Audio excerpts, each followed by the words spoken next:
রাতে ডাকাতির উদ্দেশ্যে জড়ো হয়েছিল সশস্ত্র ডাকাতের দল। খবর পেয়ে পৌঁছয় পুলিশকে দেখে পালানোর চেষ্টা করে ডাকাতেরা। পুলিশ তাদের পাকড়াও করতে গেলে শুরু হয় ধস্তাধস্তি, যাকে ঘিরে বুধবার রাতে হুলস্থুল পড়ে যায় দুর্গাপুর বাজার সংলগ্ন এলাকায়। পরে কোকোভেন থানার বিশাল পুলিশ বাহিনী গিয়ে তাদের গ্রেফতার করে।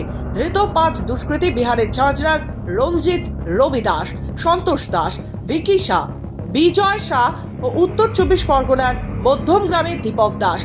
উদ্ধার হয় একটি 1 শাটার পিস্তল, একটি 9mm পিস্তল, 10 রাউন্ড কার্তুজ।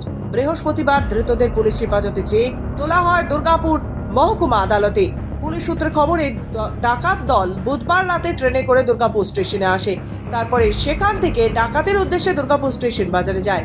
সেখানে ওই দুষ্কৃতী দলের সাথে সাক্ষাৎ করার কথা ছিল আরেক দুষ্কৃতীর। ওই দুষ্কৃতী না আসায় তারা সেখান থেকে পালিয়ে যাওয়ার চেষ্টা করে। গোপন সূত্রে খবর পেয়ে কোকোভেন থানার পুলিশের একটি দল সেখানে পৌঁছয়। তাদের পাকড়াও করতে গেলে শুরু হয় ধস্তাধস্তি। পরে কোকোভেন থানার বিশাল পুলিশ বাহিনী পৌঁছে ওই সশস্ত্র ডাকাত দলকে গ্রেপ্তার করে। ধৃতদের পুলিশ হেফাজতে নিয়ে তদন্তের গতি আনতে চাইছে কোকোভেন থানার পুলিশ।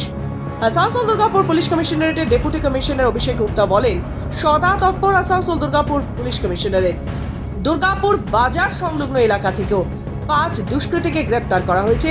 2টি আগ্নেয়াস্ত্র, 10 রাউন্ড কার্তুজ রয়েছে তাদের সাথে।